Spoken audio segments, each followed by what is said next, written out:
the 943rd edition of the MMA Gambling Podcast on the Sports Gambling Podcast Network is brought to you by Underdog. Underdog is hooking up new customers. Play just $5 and get $100 in bonus funds when you sign up with promo code MMA SGPN.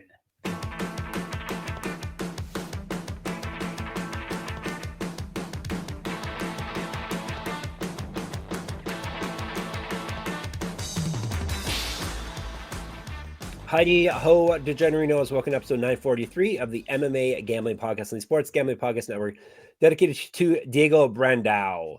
We'll let you know why very, very shortly. I am your host. I've changed my name finally. I'm Simon Decker, aka Jeff Fox. Hopefully that name doesn't mean something bad, but I think I googled it before.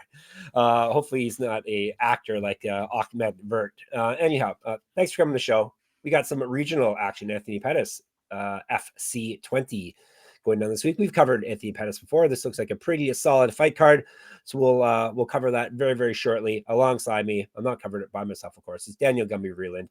He told me Diego Brandao is getting an episode dedicated to him. Now he's going to tell all of us why. I assume it has to do with money, Gumby. So, probably gambling and money, right? He was the main event of Tough Enough this past week, and we broke down his fight. I said he was going to be a dog against Kai Kamaka, and he cashed as an underdog. He was 350 at open, 650 at close. No way. So you didn't predict that, did you? You didn't predict. I didn't predict it that big. Nope. But I did take it that big. And so did you get it at 650 too? Oh yeah. Well, like you get down on it when you see it at 350. You're like, oh, that's an underdog I like.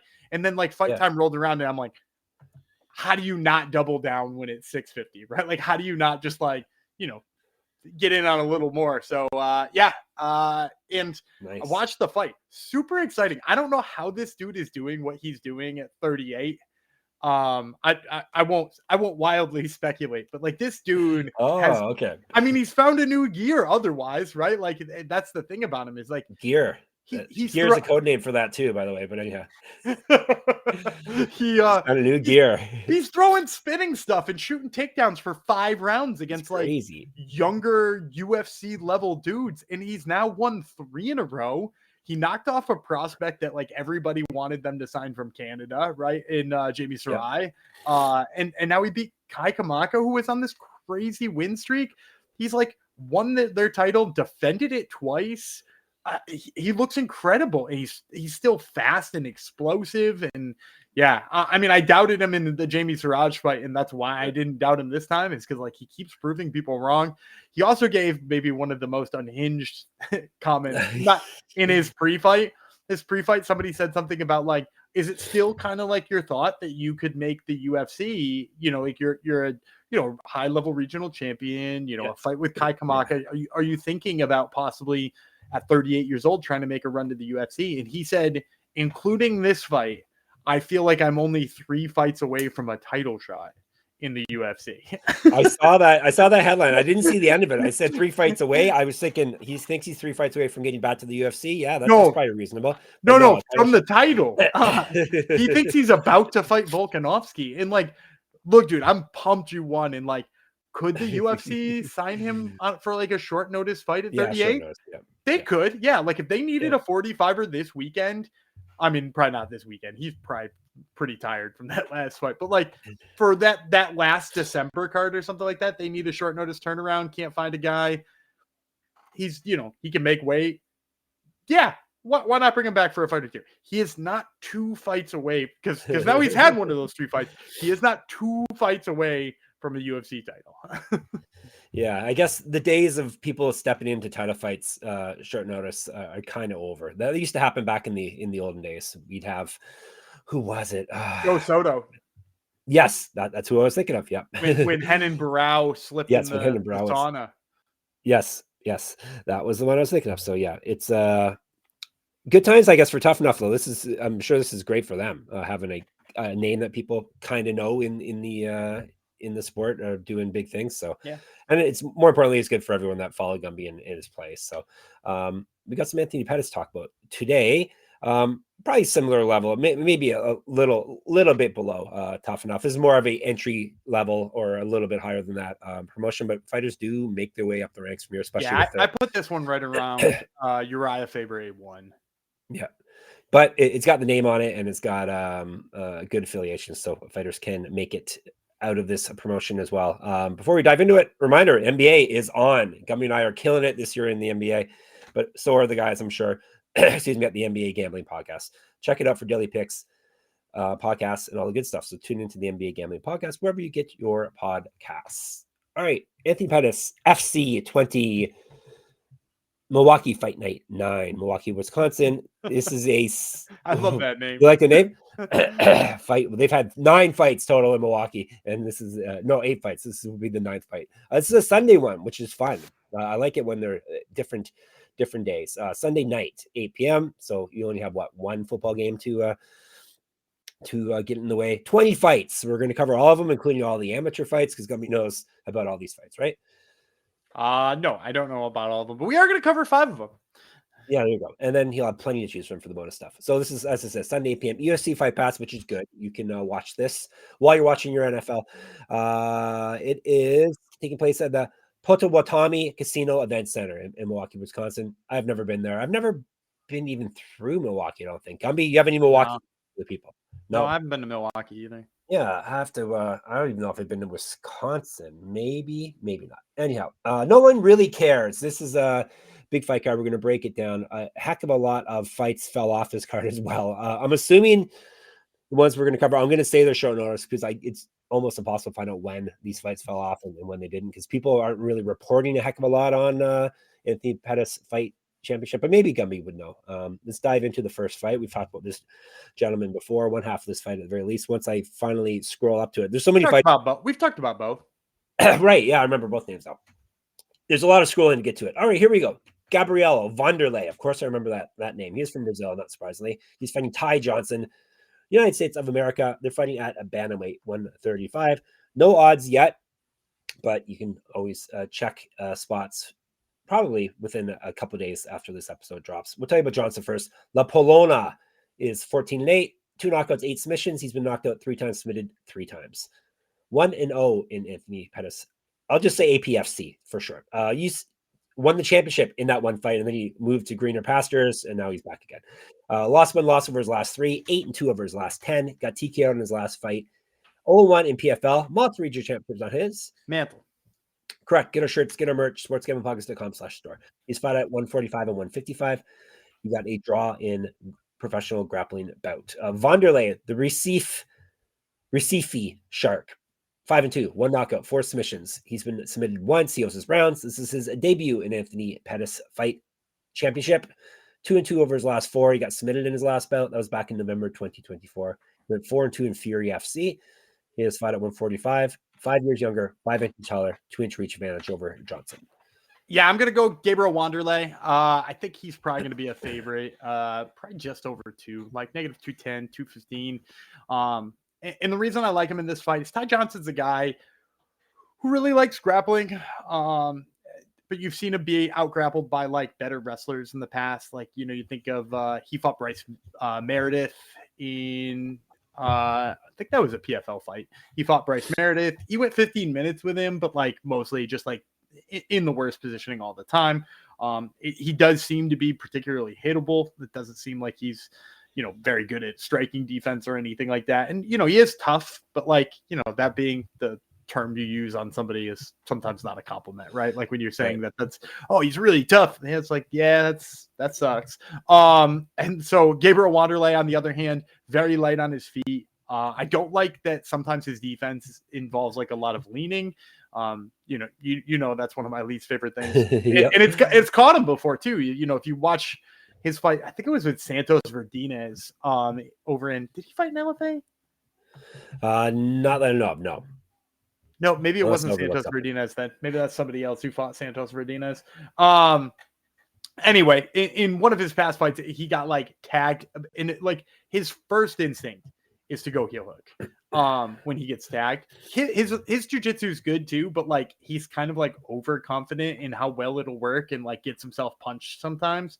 So like I think that's a problem. However, like I also just don't think Ty Johnson's going to tag him. So like the bottom line is like Wanderley just has to decide that this is a striking match, and he's so much faster on the feet. And while he might be verging on being as hittable as Ty Johnson, he's also just like a better strike. Like he can exploit it, and I don't think Johnson can. So I'm going to take Gabriel Wanderley probably as a pretty sizable favorite.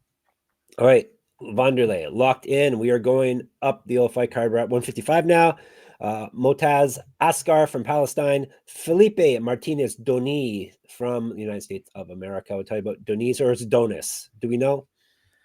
I can't imagine it's Donis with a name like Felipe Martin or Martinez. Yes. Yeah, like that's got to be Donis. Donis, you can call him Midas though, if you like. He's 6-4, 2 knockouts, 3 submissions. He's been knocked out twice, submitted twice. He also has rounds. He's taking this fight, I believe, on short notice. Anyhow, he is a replacement regardless. It's his debut. Yeah, it's his debut in APFC. He's won 1 of 3 and 2 of 5. TKO win in his last bout. 1 and 3 in LFA. He's fed at 145. Askar Izzo, you can call him. He's obviously a big Michigan State fan. He's 5-2, 2 knockouts, 2 submissions. He's never been finished in a fight. 1-1 in APFC. He's won 2 of 4. He lost his last bout. That was back in November 2023. He's not won since September 2023. He went 0-1 in LFA. He's fight at 145. 6 years younger than Donis. Yeah, so I'm going to go with Askar. I think he's going to be like a -350 favorite. And I would just say, if that is the case, this is one of those ones that you don't put in a parlay no matter what. I do think Askar wins. I'm picking him to win, gun to my head, even money odds, whatever. I would take Askar. I think his number is going to be so big that I would be risk averse to it. And the reason is like Askar's fun to watch. He's like a stocky little juggernaut who throws like big mean hooks. He's got some pretty nice top control on his own. When somebody shoots a double on him, he's got nice heavy hips. But one of the things I don't necessarily like about him is like sometimes his clinch work doesn't look great. And he got one of his kicks caught in a past fight and he wound up on bottom. And he really didn't seem to have very many ideas on what to do there. And that's like alarming, right? Because like then if he fights anybody who can put him on his back twice, he could, lose 2 out of 3 rounds just like that. And so like I already wouldn't like him at that price anyway. And then like Donis is like looked good in some of this. Like he's the one who fought Santos Verdinez. I'm almost positive of that now. I remember watching a Santos Verdinez fight, and like this is the guy who fought him. But he like held his own in that fight. He did get tagged and wound up getting submitted in it. But like, he held his own in that fight. I do like his work in the clinch, which, as I just mentioned, is one of Askar's issues. He throws really nice knees to the body. I think just my problem is like, unless he finds a way to just like knee Askar in the body nonstop, or to keep getting in the clinch, or to get a slip and a trip and winding up on top, I think Askar just has like the ways to win in this fight. I would just worry that there are enough holes in Askar's game that I wouldn't want him at 350. So I'm going to take Motaz Askar, but like with some reservations here, because Felipe Donis is just not as bad as I think people think he is. Okay, a tentative pick, but we don't lean. We don't lean,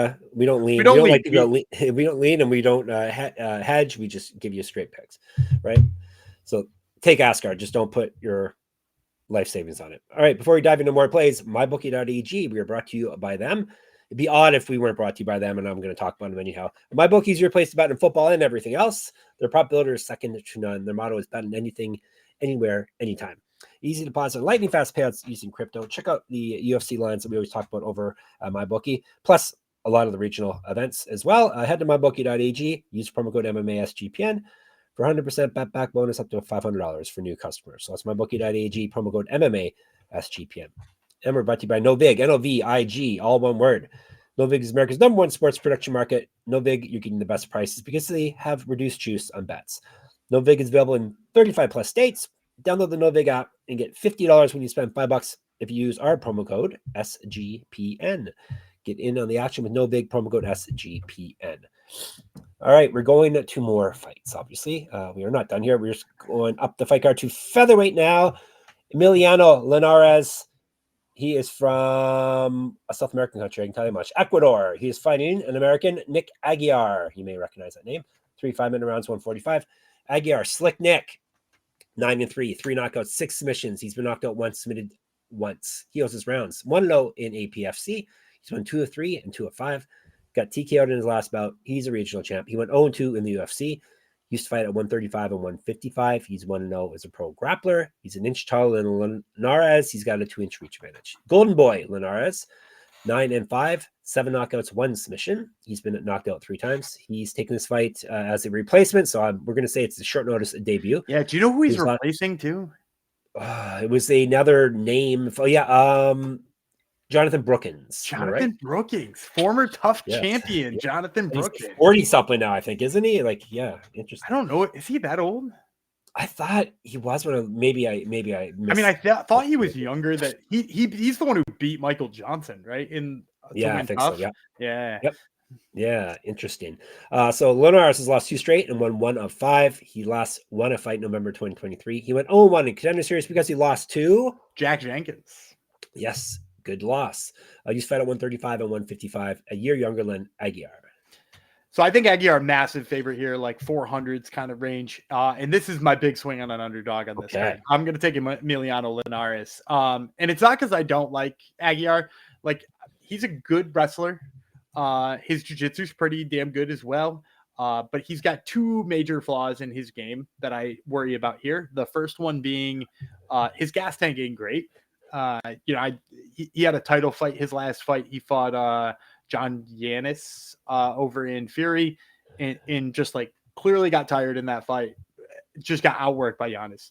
And then the other problem I have with him is his striking just never has seemed to catch up to his grappling. He's way too slow on his feet, looks very uncomfortable, and you kind of know he's going to shoot. And then on Linares' side, like, look, part of his problem is he lets people take him down. He's okay with it because it's going to bring him to the grappling.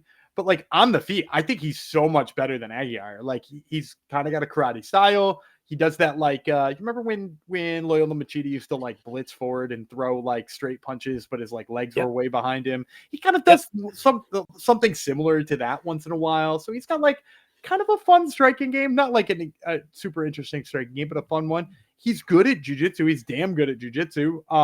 He actually swept. If you go back and watch that fight with Jack Jenkins, the round ends with him and Jack Jenkins in like top turtle.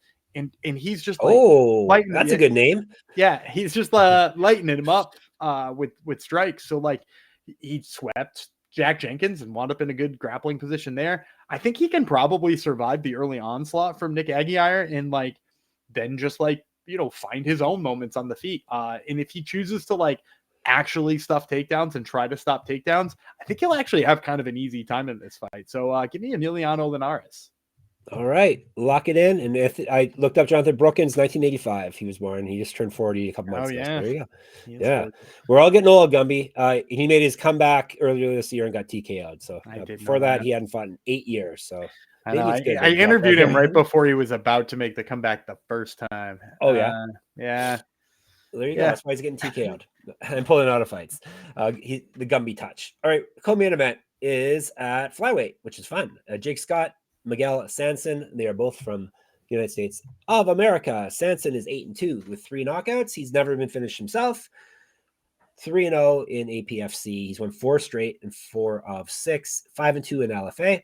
His fought at 135 and 140. Scott Showtime. He stole a nickname from the owner of the promotion. 8-0, 3 knockouts, 2 submissions. This is his debut in the promotion. Multi-region championships on his mantle. Correct. Get a shirt, get a merch, sportsgamblingpodcast.com/store. He's fought at 135, 145, 150. He's a year younger than Sanson. I think Scott's going to be the favorite here, right? He's 8-0 versus a guy who's 6-2. And I'm going to go dog here. I'm going to go Miguel Sanson. I think probably we're looking at like not 2-1. So probably like plus 170, plus 180 on Sanson.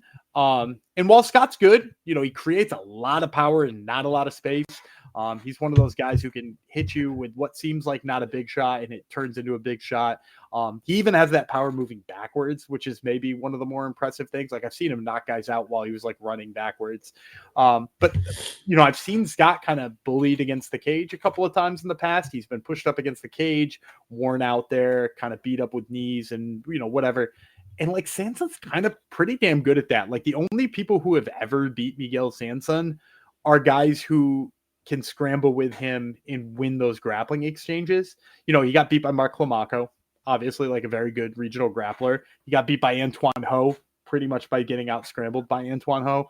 And outside of that, like nobody's been able to hang with him. Like he out grappled Jordan Burkholder. He looks really, really, really good when he is the aggressor in the grappling. And, with the fact that Jake Scott has fought guys who are far below Miguel Sanson in terms of their ability levels, and even they have found moments where they could just hold him against the cage and just like wear on him and beat on him. Like, I think Miguel Sanson is going to have much, much more success there. And then the other thing I really like about Sanson is he does a really good job of blending his grappling with his striking. I'm usually one of the first people to criticize when somebody like looks like they're just switching between grappling and striking and can't put it together. He's got above average striking to begin with, and like the way he blends it with a takedown is very, very nice. So I'm going to go Miguel Sanson here, probably as an underdog as well. All right. That's what we like to get. A lot of live dogs here. All right. Before we get to the main event and the lightning round, speaking of dogs, Underdog Fantasy is a great place to play fantasy pick'em, where you can win up to 500 times your entry. Simply pick higher or lower on your favorite player stats. It's available for a ton of sports. Gumby's going to give you a winner right now. Sure, you're getting this in your ears on Monday. I'm going to go with Jeff's Phoenix Suns and Jeff's favorite player on the Phoenix Suns. I'm going to take the higher than on Dylan Brooks's three-pointers made. He shot 14 on Saturday. That's right. Take that, 14 attempts. And that got him higher than the mark that he needed. They're playing the Jazz. Could be a shootout. Give me the higher than Dylan Brooks's three-pointers made. Such a horrible game that's going to be. All right. Underdog's got a brand new offer for new customers. Play just $5 and get $100 in bonus funds when you sign up with our code MMA SGPN. And Rhythm, RITHMM. Rhythm is crushing it in college football and NFL with picks and props. Rhythm is also giving away weekly cash prizes just for tracking your bets in the app. Track 5 bets of the same type from any model you build, and you can win $1,000. Gumby, help the people. Give them a play. Let's see. We got, I guess if it's Monday, we ought to be playing Monday Night Football, right? We shouldn't be ignoring that's out there. So, we got the, who is it this week? We got the Commanders. They're going to be in there with the Chiefs. I'd say let's trust the Commanders to cover the spread here. The Chiefs have been winning quite a bit in finding ways to win, but it's never all that pretty. So we'll take the Commanders with the points. All right. Use promo code SGPN25 when you download the Rhythm app for 25% off your first month. Download Rhythm and use promo code SGPN25. And to the main event we go, and we got a title on the line. The APFC Middleweight Championship. The champion is Roland, Dunlap, the challenger Miguel, Tovar, 5-minute rounds, 185. You can call the challenger Mikey if you like. Mikey Tovar, 6-5-1 with 3 knockouts. He's been knocked out twice, submitted twice. This is his debut, stepping right into a title fight in the promotion. He's won 3 straight and 4 of 7. He's fed at 170, 1-0 as a pro boxer. The champ, the dream, Dunlap, 5-0 with 1 no contest, 2 knockouts, 1-0 with 1 no contest in APFC. He is the champion. He won the belt in his last fight. 1-0 in PFL, 2-0 in LFA. He's fed at 205. He fought pro karate, got a no contest, 3 inches taller than the challenger Tovar. Yeah, this is obviously Roland Dunlap's fight. Not only is he the champ coming in here, but we're talking 5-0 versus what 6-5-1? Is that what you said for Tovar? Yeah, he's got a little bit of everything. He is. Yeah, and it's 5-1. You're right. Yep. Yeah, it's not good. And if you watch this fight, he had a recent fight with a guy named Orlando Sanders. Just like a really good body lock got him down whenever Tovar didn't want to be on the ground. Like Sanders just watched forward. As soon as he needed a takedown, he's just like body lock, and we do it. And Dunlap, look, do I think he's like a hot middleweight prospect? Nah, I think he's got a ways to go. But he's got a pretty okay jab. He seems to be really flexible in the legs for a middleweight. Like he throws, kicks to the mid and high portions of things. He clearly wants a takedown, doesn't have particularly great takedowns. But they'll be good enough to get Tovar down. Also, when he fails on takedowns, he works the knees in the clinch pretty well. As much as I would like to try to find an underdog, Jim, here, this is Roland Dunlap's fight, and I would be surprised if you could get him less than -750. So, give me Roland Dunlap. Ugh. -750. Don't like that. All right, Dunlap, lock him in. He's got to give you a winner regardless. How nasty the odds could be. All right, he's got Dunlap. He's got Sanson. He's got Linares. He has got Askar. He has got Wanderley. And he's got a lightning round plays for you. Is that Bam Boom Pow? Yeah, so first one I'm going to take Alan Holloway. Holloway 1-0 prospect, real fun AMI career, very electric on the feet, and he's going to be fighting just a guy who they found hanging out near the arena somewhere. Nice. You know, if they offer odds on this fight, he'll probably be 4,000 or something like that. But you know, you're looking for somebody who to be excited about on these prelims. Alan Holloway is a good one. Another one I like is Shamar Williams, 4-1 prospect. I think he lost his debut fight and has been pretty damn good since then. But he's just like an absolute athlete, very, very good, and he seems to be rounding his game out more. So once again, that's Shamar Williams and Alan Holloway. All right, you're set for Anthony Pettis Fighting Championship at 20. We'll be in the Discord hanging out, sportsgamblingpodcast.com/Discord. You can also check us out on YouTube if you have not already. MMA Gambling Podcast. Hit us up in the comments there. Twitter, SGPN MMA. He's at Gumby Vreeland. I'm at Jeff Fox Writer. At Jeff Fox Writer on Instagram. Check out my Substack. Enter my free UFC Pick'em contest. Read my articles, including UFC picks, obviously, and UFC Draft Kings lineups at moneymma.substack.com. Gummy's got Top Turtle MMA Podcast. One interview locked in. The other one, a mystery interview, right? Yeah, we're going to be talking to Isaac Dulgarian this week, which is a pretty exciting one. You might see somebody on this card or an Octagon card. We're shuffling some things around. There's going to be a regional MMA fighter joining Isaac not joining Isaac Dulgarian, joining me with after I join Isaac. You just listen to the show. Just listen to Top Turtle wherever you get your podcasts. And we're at sportsgamblingpodcast.com, sportsgamblingpodcast.com/store, sportsgamblingpodcast.com/Patreon. We better get out of here if Gumby can't even talk now. Usually it's me that has issues. Go ahead, Gumby. Get us All out. right. I'm Dana Gumby Friend. He's Slick Jeff Fox, and we will see you tomorrow.